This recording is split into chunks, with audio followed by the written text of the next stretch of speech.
Here we have a 1973 Harley Davidson Ironhead Sportster. It's matching numbers, frame and engine. It's a project bike. The biggest issue I see here is it's got no push rods and push rod covers, points and points plate missing. However, the gear select on it, I've put it in gear, rocked it, and the engine turns over.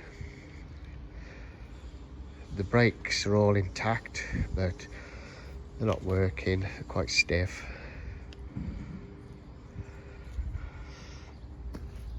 Feels all good in the primary. I can feel the chain, that's on the sprockets.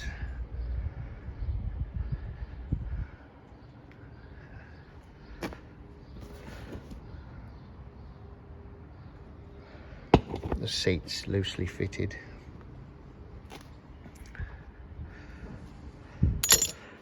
No clutch cable fitted. Flat tyre. Plenty to do on this one. Oh, one of the exhausts missing. Well, if you fancy a project, this will be on eBay with a full description.